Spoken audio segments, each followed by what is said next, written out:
Hi, Sandy Mackey here And now Curtis here. with more conversations with Ask the Pool Guy. Ask the pool people. Ask Because the Pool People. girl. I should totally Yeah, rebrand it. Ask the pool people. Ask the Pool People. Mhm. Should we change the website too? We have askthepoolguy.com. Should it be askthepoolpeople.com? Sure. Askthepoolteam.com? Yeah, I don't know. It's a little harder It's to a little bit less keep it- catchy. Yeah, for sure. Definitely. So what is going on? Well, Where do we start? Kind of. What's a great There starting point? are a Because it has lot- been a little bit of time. yeah, there Yeah. are a lot of really cool things going on. I will tell you, Legendary Real Estate, which is a real estate company that I founded back at the tail end of 2015, is going very well. And we are about to talk more about buying and selling homes with swimming pools, because that's obviously a niche that we've got here. That is very exciting to me, being able to blend the best of both worlds a little bit more moving forward. So that is something that I'm looking forward to more mainstream conversation. So I suppose that's a good place to jump in. Al was recently interviewed with a mainstream publication that'll be coming out. It'll hit newsstands in July. Different than Aqua Magazine, which we have a regular column in, and some of the pool-specific magazines. There are magazines that exist in the United States and around the world for the pool industry. And then there are also magazines that exist, as you and I both know, for the consumers. general public. And one of the general public magazines contacted us and asked specifically if they could get some thoughts from Al to include in their July episode. So how does that feel, knowing that we embarked on this media journey, social media journey, so many years ago?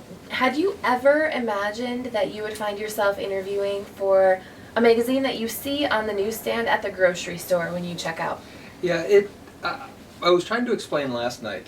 I was at a pool appointment, and these people have spent a lot of time following us online, and they really understand what we're about, and they're super excited that, there's no question that we're the people. There's just no option that it could be someone else to build for them. And I was explaining sort of our journey, because I think our journey is important. I think the whole trying to get out of the pool business, and then our social media crazy, whatever we want to call that period of time of whirlwind tour of stuff, to then the revamp and reorganizing the pool business in such a way that through the tool of social media we could do what we do today. And I was trying to explain that, and that was one of the things that I brought up is I never looked for that. I never wanted that. I never expected it. I kind of wanted to do my thing. I wanted to just find the way of doing the thing that I love to do so much. And I never really realized the other things that came along with that. That dream of being and doing what I love to do and feel so strongly and passionately about, and understanding that it's what I do is what's left in the world when I'm gone. I had that thought this morning, that what I'm doing and that I love to do so much, that's my part. That's what I do for the future.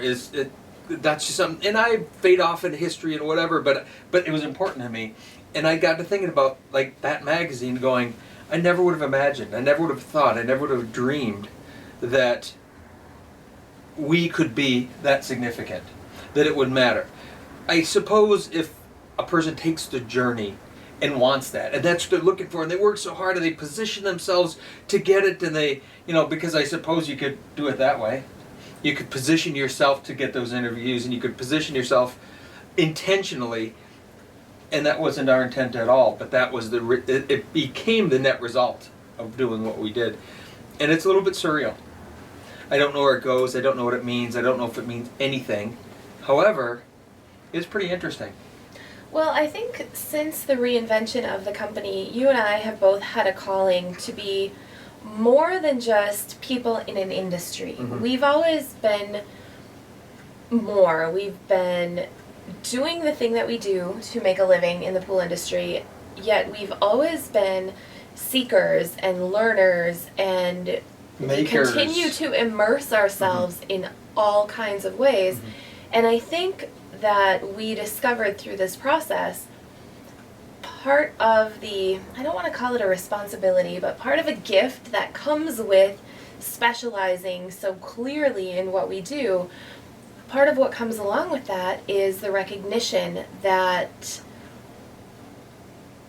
it's a big part of our life in many ways. So it's not just that we wake up in the morning and we go and work, but it's that we wake up in the morning and we immerse ourselves so fully into this thing that we do that makes us qualified to talk about it and to share in a lot of different ways, because it's just something that we need to do. We need, you and I think both, if we learn something and we become really good at it, neither of us is going to then go hide. We're going to share, we're going to try to use it to teach, we'll try to inspire others. And it's the culmination of all those pieces that are coming together, and they're kind of moving this, if you think of a snowball starting at the top of a mountain, eventually rolling, we're kind of like mid-roll, like it's starting to kind of gather momentum as it moves, and it's a part of just everything that we do. And I'm not coming up with the right words to explain it. I'm trying. That analogy is great, and yet 5 years ago, we would have said we're at the top of this mountain.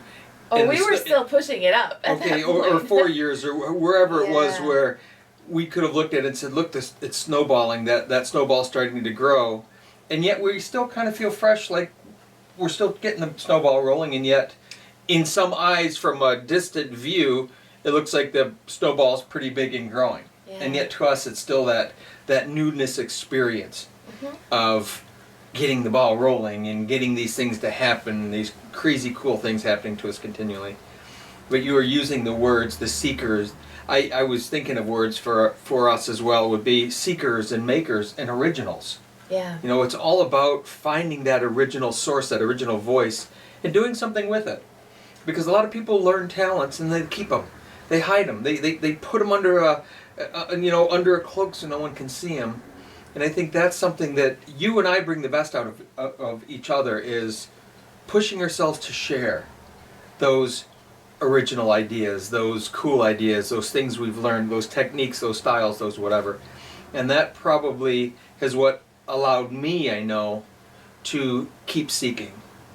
And I've tried to explain that to a few newer customers recently, how important it is that we very much, as a culture of the company, have lived in this place of let's give it all away. Because if we have no secrets, if we hold nothing back, if we have no proprietary blends of how we do things, then it makes us, just by virtue of who we are, go out and seek more and be more.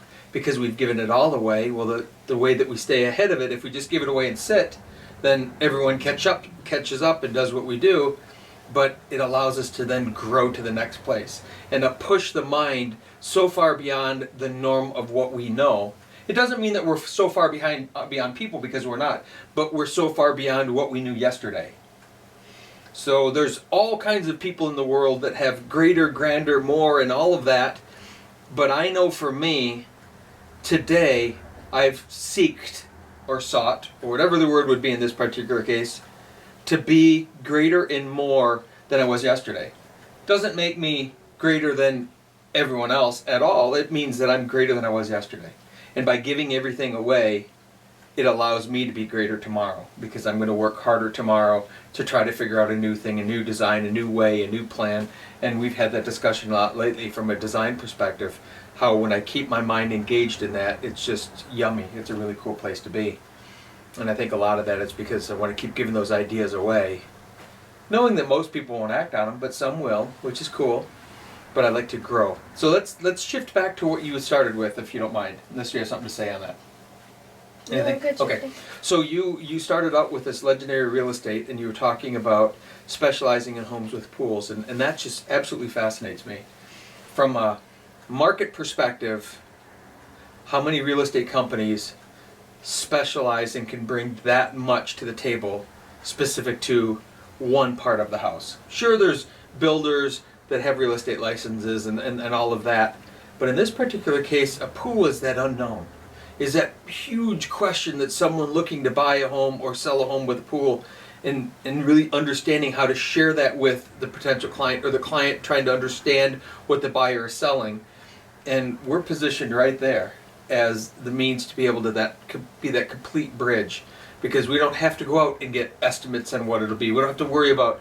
We can explain as much as possible because we have the expertise right there. And I think that's a really powerful business position, real estate company position to be in. And we know that there's, unbelievable amounts of swimming pools out there and homes being sold with pools. Yeah. Mm-hmm. I think something worth mentioning at this point too is back to what you were saying in your conversation, and then Legendary Real Estate is tied into it.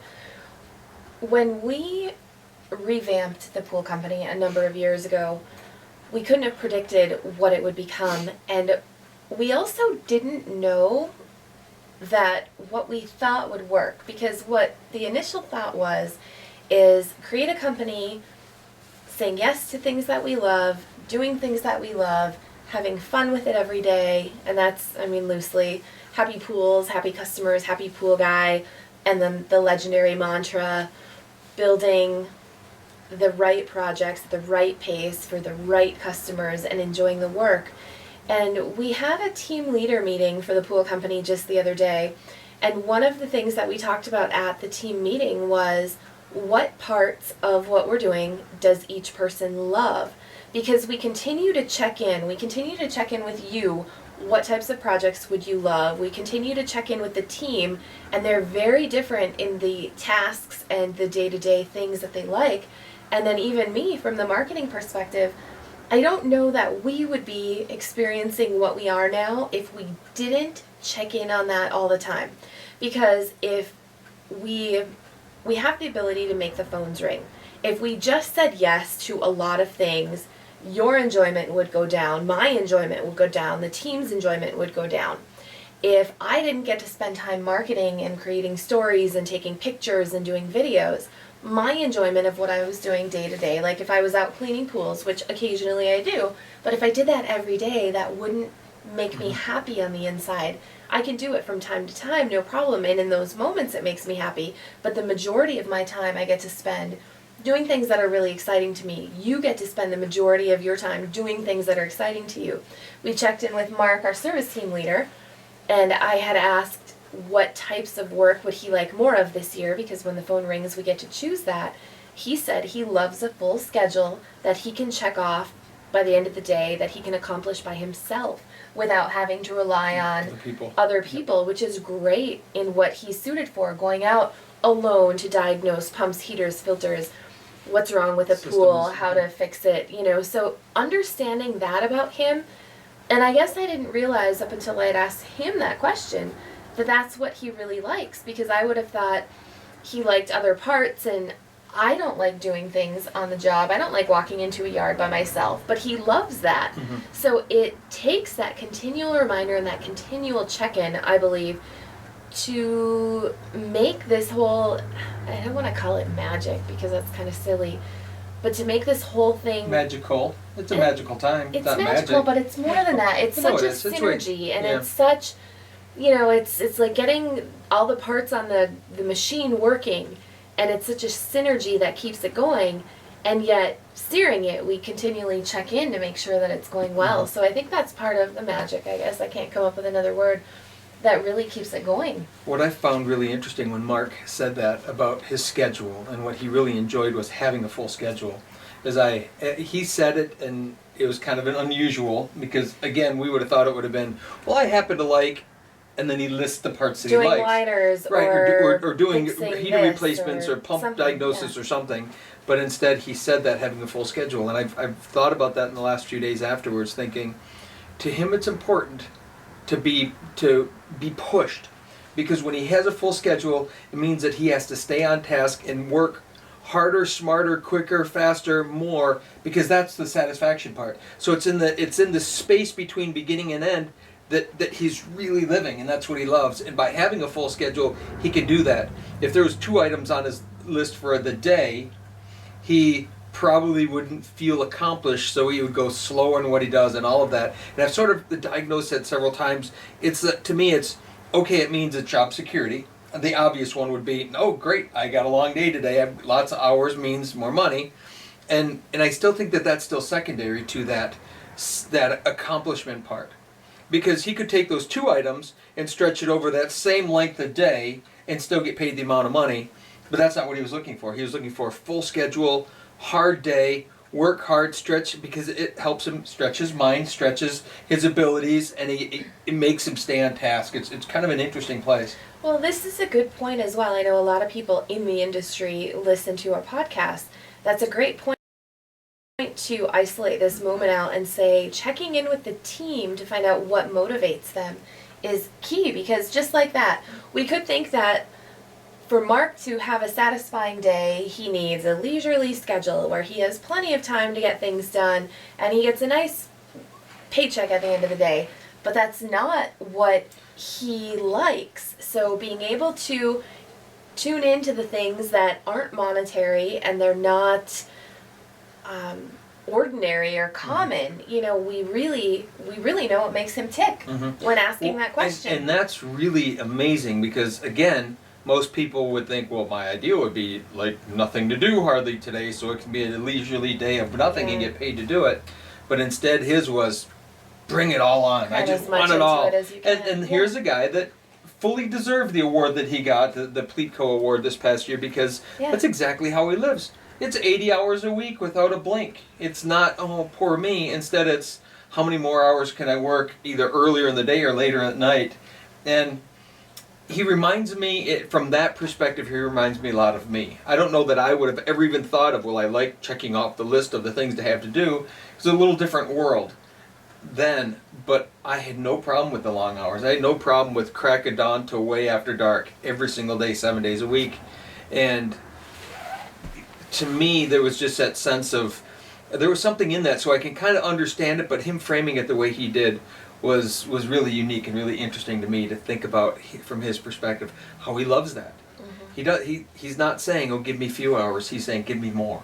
I want more. Another conversation that you and I had recently was when you don't have a project to be designing in your head, it's kind of like you don't know what to do with yourself either. And that was a little, I guess it wasn't surprising, but I had never thought about it before, because I also enjoy being encouraged by something that I want to create, or a new campaign that we're going to do, or kind of something that builds up in my mind as something to accomplish. And I don't know in your mind that it's the accomplishing of as much as it's the process that you get to live in. So that's another really interesting thing about what motivates you, is it's the design in your head that really motivates you. It's the headspace. It's me being able to know that what I'm thinking about I'm going to bring into reality. Because I could easily just sit all day long and think about designing something for the fun of designing it. And that doesn't do it for me at all. There has to, really for me, there has to be the sense of working through the process and knowing that I'm going to bring it to reality. And I can think recently of a case where we designed something into a pool that I fell in love with the idea, because I fell in love with the challenge of the idea of how could I do that.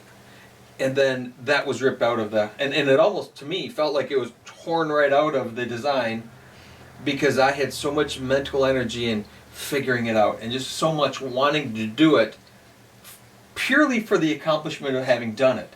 Not for any other reason, not for a paycheck, not for anything, but purely because I had worked so hard mentally and hours and days and nights and thinking about how to do this particular thing and researching it and trying to figure it out, and then to not do it was really disappointing, and it kind of was, which just reinforces and reminds me that when I'm not engaged in designing something that I'm going to build, it's just not the same. I don't think you've ever been closer to Howard Rourke than you are right now with his line from the book The Fountainhead. I don't have clients, or I don't build to have clients. I have clients in order to build, because without the clients to build for, like you said, you can imagine all the time, and it's just not the same. And at that point, designing is useless for me. I have a couple kind of cool design ideas if I really wanted to climb down the rabbit hole to figure them out. But if there's not a client to do it for, to me it's wasted time. And mental wasted time, not physical time. We all have time to do whatever we want to do, but it almost hurts to do it unless there's some sense of, I'm working through this design I need to implement. And I need, so once that client comes and I know it's a go, then I'm going to design. But pre-designing it all out just somehow feels, there's not a fulfilling part of it. And now I stopped doing what I love. So my love is the fulfilling part of creating and designing and then building, but designing for the sake of designing is like painting for me. You know, that idea, well, why don't you do more murals? Because it drives me nuts. It really does. Are you good at it? Yeah, I'm okay at it, but it drives me nuts to do. Designing is the same thing. To just sit down and draw pools for the sake of drawing pools I'd want to do anything else but that. However, designing for someone, a particular yard and a particular customer and a particular, I'm all in. And I'm going to draw and I'm going to play and I'm going to have fun and I'm going to build a clay model and I'm going to do all that stuff. I'm in. Even if they don't buy and whatever, but at least it's for someone. But to do it just to plan a design, it's so disappointing to me that it becomes one of those things, you know, the love, like, don't like, you know, really dislike. It gets down to where that really dislike part where I'm not going to design and draw a pool just for the sake of drawing a pool. And again, it's just part of me. And I imagine there's some designers out there that design just to design, and so they'd spend all day just drawing stuff. Mine has to have a sense of it's going to be brought to fruition. And I'm going to have that client to do it for. And they're going to enjoy that process as I'm going to enjoy the process. One other thing that I was hoping we would touch on a little bit today is heading into spring in the pool industry. I know there's a lot of people in the industry that probably know the feeling. And I know other parts of the country aren't quite as start and stop as we are in this last year. Because we still had indoor work to do, we never really fully stopped. But it becomes a feeling, I think, in March into April, especially in the part of the country, the Northeast, where we are, that it's kind of like you're at the starting gate of a race and you're kind of just waiting for the doors to open to be able to get back out to work. And part of our process, we've got the construction side of the company and then we've got the service side of the company. We have a clear plan for what happens with the service side.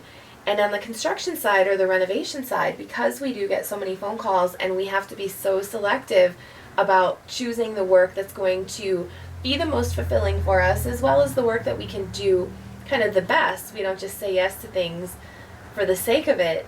Sometimes there's that kind of apprehension that we know the race is about to start and we're kind of in this, kind of at the, you know, at the gate, behind the gate, or at the starting block of a race or something like that. And it's a really interesting feeling to be in. And I suppose athletes get that in a sense as well. They've been training and they've been planning, and then you're kind of in this moment where time stands still. And I feel like we've kind of been in that moment where time stands still in the construction business for a little bit because we know we're so prepared, and then it's just, you know, when's the whistle going to blow, when's it going to go off, and when is it going to kind of launch? You mentioned athletics, and it reminds me of being in the starting gate, the starting block gate with thousands of people. I've ran several half marathons. I've never run a sanctioned marathon. I've run a marathon, but it wasn't a sanctioned marathon. But I've run a whole bunch of, over in past years, of half marathons. And you're all blocked out based on your skill level and everything else. And then it's this waiting game. And everyone's stretching and twitching and because you want to warm up, and because as soon as that thing fires, you gotta go. But you stand there for a half an hour to an hour getting prepared. And you're there and you can't do anything but get ready for that first step. And that's very much this experience, is that same thing as every spring. It's like you're right there standing and stretching and trying to keep yourself warm and getting chilly because it's a cold morning, and that's exactly that same feeling. And then wham, then it's off to the races, and it's exactly like a race. All of a sudden you're gasping for air right away because you take off and then you gotta slow down a little bit to get your breath, because everyone, when they get started, wanted to go fast. And we do that same thing out of the starting gate, and then all of a sudden we're kind of gasping a little bit like, oh, we got to pace ourselves. We got a long race to run. We got a long season to go. And yet at the beginning you want to go hard and fast because it feels like you're supposed to. And I imagine that's the exact same thing that most companies feel in the seasonal business. And although I think most of the country experiences to some extent construction in that it'll slow down for a period of season, for a period of time, and then speed up again. But it's not quite like what we have here. You said Northeast, I'd say North, Midwest, and which the Northeast would be the same. Is that it stops, and you start over several months later. And there's a clear stop point and a clear start point for most of the construction companies and service companies for that matter. And it's why a mad is dash Michigan sometimes. considered Midwest? We're pretty north. Well, we're north, but we're part of the mid North. part of the country. North Midwest. Well, yeah, we're sort of the northern end of the Midwest, but that this whole block, this whole Great Lakes region, is sort of that Midwest. And I imagine it would have something to do with, as the settlers moved west, this was sort of that middle point that they could decide to stop and settle or take the long stretch to go to the far coast, and so that's probably why it's called the Midwest. So, something worth mentioning now as well as we head into the season is the desire to find some cool people to work with outside of Michigan. I think heading into next winter would be a great time to practice working out of state. And then in the future, who knows, as the projects get a little bit more elaborate, because we know that every project does, I think we'll have to look at where to tune our energy into as far as projects coming up. Where to next and what to do? Yeah. Yeah, as it becomes spring here and then it gets cold like this morning and you wake up and you go, I'm moving out of here, I would agree that it would be interesting to look elsewhere and see. And we've turned a lot of work over the years away from, and all around the country. I don't know where that place would be, and I think it'll just sort of select itself when the time is right. And next thing you know, we'll be working somewhere doing something, and we always seem to have plenty of work here, but it would be interesting to winter elsewhere, and we'll see. Yeah. Kind of interesting. For sure. I think the Pirate Cove idea, somewhere semi-tropical, could come up. From that standpoint, I had met with, and when you said Pirate Cove, it got me to think back to design a little bit. I met with a different client the other day, a few days ago, and he had said that he had talked to several pool companies in this process of them deciding to build a pool, and he was really disappointed because nobody got it, no one understood. And so I said, oh, well, all right, so explain to me what happened in all these pool companies. I don't care who it is, it didn't really matter who it was. And there were different reasons why it wasn't going to work. But then I guess the last guy, before he got serious about maybe I need to find someone that can specifically catch a vision of the types of things I want to do, this pool company had said, oh yeah, wow, this sounds like fun, yeah, we could do this. And then they sort of dropped the ball and decided they couldn't do anything. And that had gotten me to thinking about knowing our design capability and our company ability to design and build. That whatever we put down on paper, we get to figure out. Not subbed out, someone else can figure this and someone else, and we got to coordinate to try. But rather, whatever we put down on paper, we know that we have the experience, the knowledge, the desire to figure that out and deliver. So I had, after having talked to them about just these challenges that they'd found, and I know most of the pool companies in our area, they're not really looking for innovation, they just want work. They're more interested in just making money than they are in really innovating. And I didn't have to say it to him, but I felt like saying it just because that whatever I come back with as a design, and he had already explained he wanted over the top and he wanted all of that, but I knew that whatever design I came up with, we could deliver on. And that was kind of a really interesting place and a really strong and felt like a really good place to be, because I do realize that we can deliver anything that we decide to deliver. So I thought that was kind of a cool thing, knowing that so many companies get the ideas and they might have fresh ideas, but they don't know how to translate it into work. And that's a place that we find that we're able to. So I just wanted to mention that. It had nothing to do with what we were talking about, but when you said Pirate Cove, it got me to thinking about that ability to create an idea and then fulfill it is something that has become our strong suit for sure. Well, we do that both in building and in marketing and in service. It feels like that's what we do when we make the decisions about the direction that we'd like the company to go, we very much have practiced using, I don't know that I want to call it imagination, but our forward thinking and projection of where we'd like to be and what we'd like to do. We very much have the ability to do that to create our futures. And so you and I, as you know, because you're there, we run a marketing club every Tuesday night. And a question that you had asked me this last week is, we see a lot of people that are struggling with themselves and their business and kind of not knowing which foot to lead with, how to get started. And you had asked, what advice would I have for somebody who's struggling? And I think I just figured it out.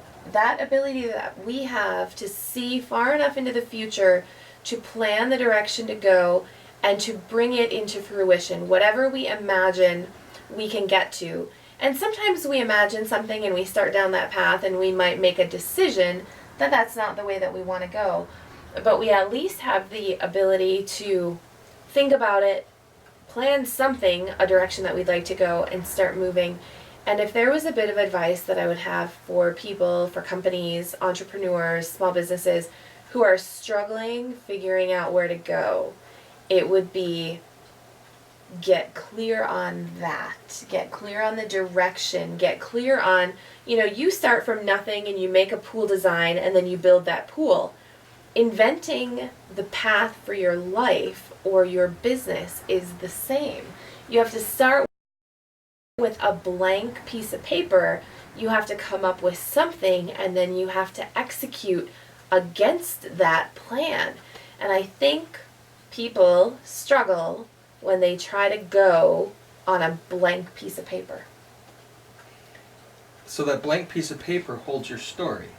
So you have to write this story and then live the story. Yeah. And that comes right down to... And if you don't have the ability to do that, I don't think you can move very far.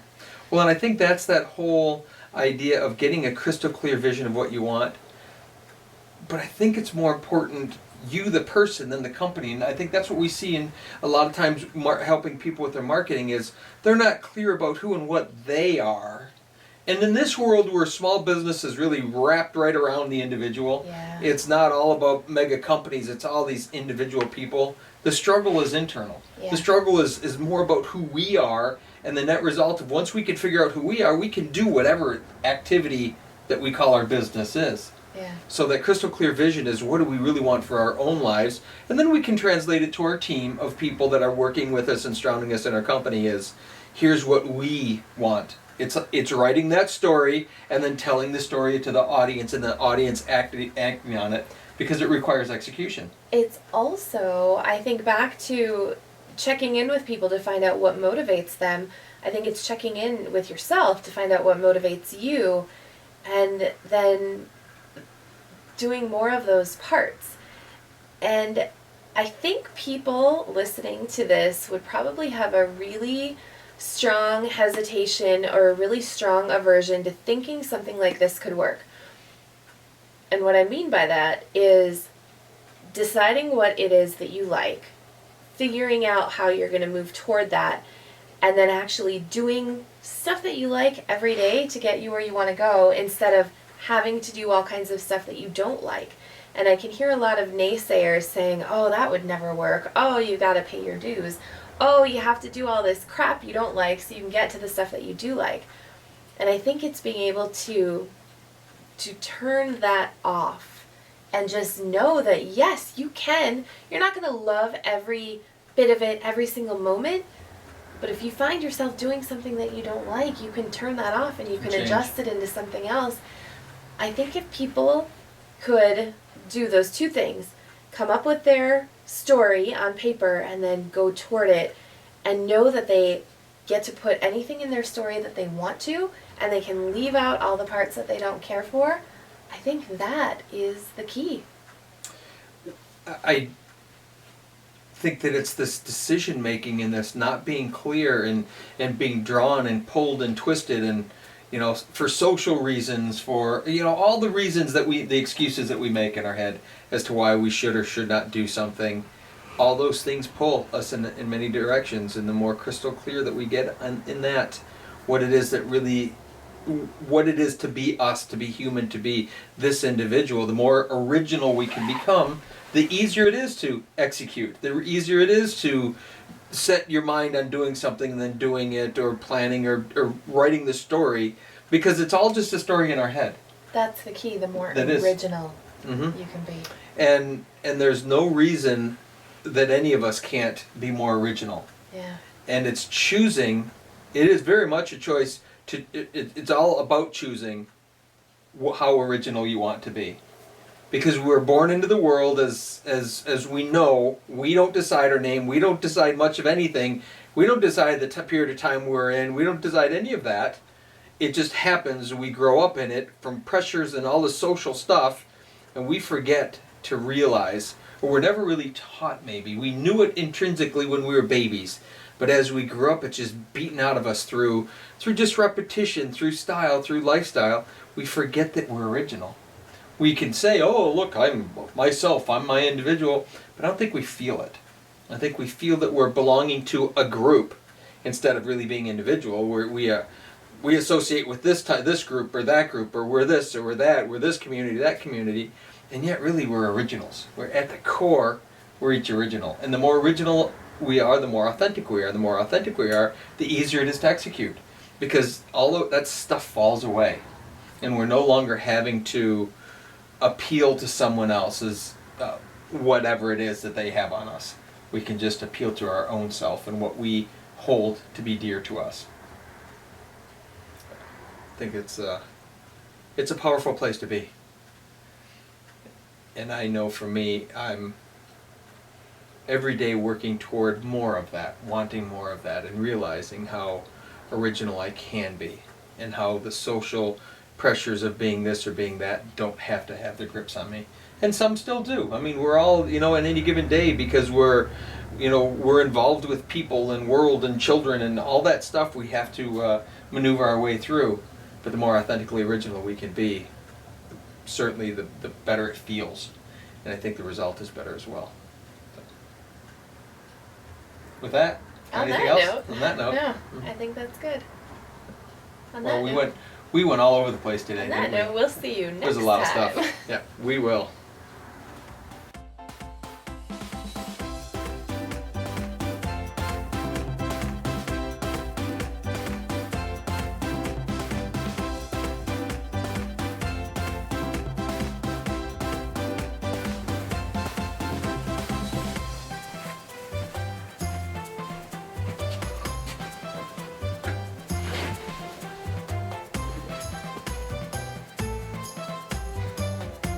Hi, Sandi Mackey here. And Curtis. We are here with another episode of Conversations with Ask the Pool Guy. And girl. By popular demand. We have been very busy. No excuse. It's not an excuse. Right. I'm just saying, we've been very busy. So a few other things have been prioritized, probably in front of sitting down and recording some podcasts. Again, no excuse. Okay. Because we should know that that's no excuse. We're gonna just cut that out. So, we're back with some more Conversations with Ask the Pool Guy. What kind of intro was that? Try that again. Okay, good.